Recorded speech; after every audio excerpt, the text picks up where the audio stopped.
So this is the story of the events that led up to the 6th of June, 1944, the day which is more commonly known as D-Day, the day when the Allied forces invaded the French coast of Normandy.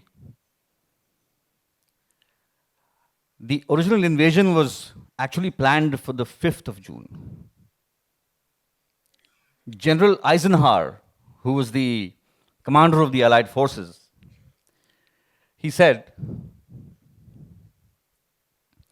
that he needed a few weather conditions to make this attack happen, because it was an audacious attack. It was something which had never been planned by any armed forces in the world.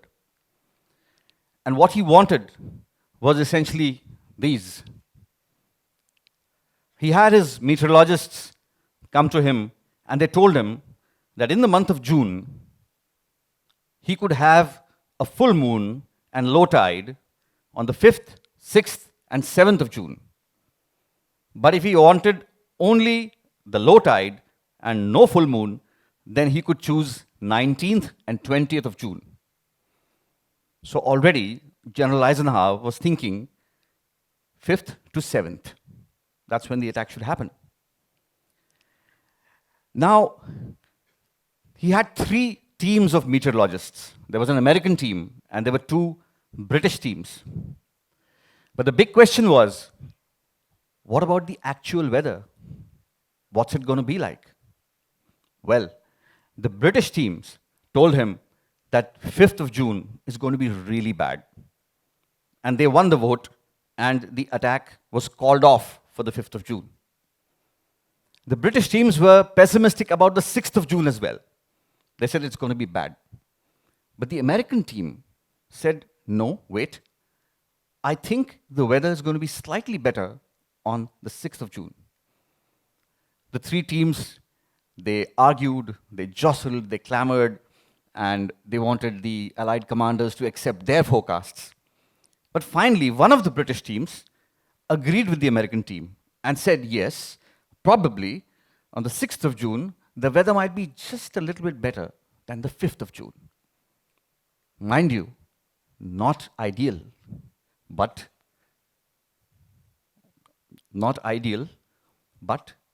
good enough. And based on that, General Eisenhower took a decision, and he said, okay, 6th of June is a go. Now, what happened next is beautifully described in the first 10 minutes of that wonderful movie called Saving Private Ryan, if you've seen it. If you haven't, go watch it. Because the weather was far from ideal. The Pathfinder planes encountered unexpected clouds just near the coast of France, and they had to drop visual and radio beacons, and when they dropped them, they really didn't drop them at the right places. The paratroopers got dropped in the wrong zones. They found themselves drifting away from where they were supposed to be. The people, the troops in the landing craft, which were approaching the beaches, were seasick for 17 hours. The landing craft, they got smashed against the beach because the wind had changed and the waves were hitting those landing crafts from behind. Out of the 32 tanks which they wanted to land on the beach, 27 of them got destroyed. A total of 12,500 men were lost in that landing. But had the Allied not had the element of surprise, do you know what the estimate was? They had estimated they would lose 75,000 men. But the story is not about the weather forecast, because yes, it was probably the most important weather forecast ever given. But the story is about why were the Germans caught by surprise. They had the same weather inputs as the Americans or the Allied forces. In fact, they knew that in the month of June, only 5th, 6th, and 7th were the dates where you had low tide as well as the full moon. In the month of May, they had come and defended the beaches on all the dates where the tide was low and the moon was full. Why then was General Rommel out on a walk with his wife? Why were the divisional commanders and the regimental commanders not at the beach, but at a war games exercise? Why were the troops who were supposed to be defending those beaches, why were they on a kind of a leave for rest and relaxation? Why were the German submarines in harbor? Well, the answer is very simple. The answer is that the Germans simply did not believe that the Allied could launch an attack in such bad weather. In other words, they failed to leverage the information. They had the information, but they could not, or shall we say, they chose not to leverage the weather.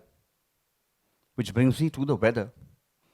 You see, the weather, or if you expand it to cover a larger period of time, it's called climate. It is ubiquitous. It is everywhere around us. It's almost omnipresent, like the air we breathe. And it affects absolutely every single aspect of our life. But look at the irony of it all. We are all conditioned to dismiss the weather as a kind of an irritant at best. But this has to change. I mean, can you believe it? That you have companies and organizations who are ready to spend billions of dollars to hire data analysts and business analysts and research laboratories, and they keep a minute watch on government policies, on markets, on economies, on rivals, on consumer base, on innovations, technologies, and a host of other parameters, just to take out a viable strategy for the future growth. But how many of them factor in the weather? You see, I have been in the Navy for 31 years. And in 31 years, 25 of them have been as a meteorologist.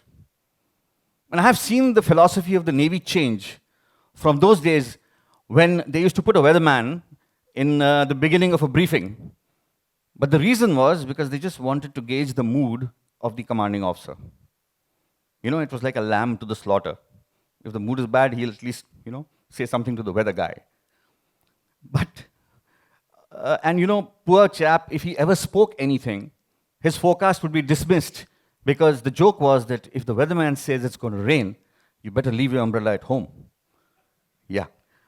But over the years, the Navy has realized that this is not so. Because the great disruptor, weather, is around us, seemingly dormant. And we have realized that this factor needs to be prime in whatever plans we make. It's not every time that you're planning for war, but you're planning, right? Every organization plans. And you need to factor this in, because if you do not factor this in, then it might suddenly rise up as a potent threat. And on the flip side, if you do factor it in, you will probably be able to leverage it as an opportunity, and you will have that edge over your adversary, the one which makes the difference. Think back to the Allied forces versus the Germans. Now, you see, Barack Obama, the former president of the United States, had this to say about climate change, and I quote, "There is only one issue that will define the contours of this country more dramatically than any other, and that is the urgent threat of a changing climate." Now, he was not being alarmist, and nor am I being alarmist. I don't want to give a talk about Armageddon or Doomsday or anything like that. But it would be rather foolish if we do not see what is in front of us and at least prepare ourselves for what is coming. Let's take a look at these events which have happened in the recent past. You had melting of sea ice. You have Australian wildfires are thinking about weather as a second nature. I mean, we really need to do that. Look at this quote by Rich Sorkin, and he says, "In 10 years, there won't be a large entity anywhere on the planet that does not have a handle on its climate risk. Consumers, shareholders, and employees won't stand for it." My question to you is, Why wait 10 years? Because you see, unlike other changes that we see, climate change does not really have anything positive going for it. Weather is deteriorating. Have you heard news which tells you that New Delhi visibility is improving? Or that the temperatures have become pleasanter anywhere? Or the air quality index is really getting great, except the time when there was COVID? Yeah? So you're not hearing that. Now, I could direct you to 1,000 articles or 1,00,000 websites on the net where they will give you very alarming figures of the consequences of rising sea levels, increased temperatures, pollution, etc. And then you will also find there are some people who will question that is climate change really a thing at all or not? Because they say that it's probably part of a larger cycle of the earth. But that is not the point. The point is that we have to take cognizance of what's happening, and while doing so, we have to make it second nature, and we need to change our thinking, our organization's thinking, our planning parameters, our methods of ideation in order to understand, accept, and plan for the risks that these challenges are going to throw at us. Now, that is essentially the message that I want to bring forth to this audience. All right. So now, there's a lot of talk about human activities. And you know, people make a very loose statement saying that human activities lead to climate change. So it'll be interesting to quickly go through these human activities. They're also called anthropogenic activities. And let's have a look at a few of them. So power generation, and I'm going to gloss over these very quickly. You generate power, you're going to emit greenhouse gases. You're going to emit noxious materials into the atmosphere, carbon dioxide, nitrous oxide, because these are all being generated using fossil fuels. I'm talking about conventional methods. Let's talk about manufacturing goods, the cement industry, plastic industry, mining, construction. All these are generating tremendous amounts of greenhouse gases and toxic emissions into the atmosphere.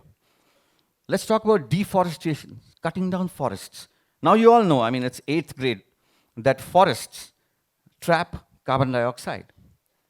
Now you're going to cut forests, they're going to release that carbon and carbon dioxide into the atmosphere.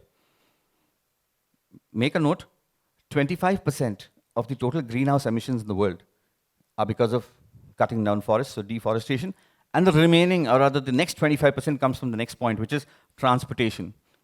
And your journey from your home to this place, you know what I'm talking about. You've been inhaling the emissions of so many vehicles. Then there is shipping, and then there is aircrafts everywhere, and this is like a no-brainer.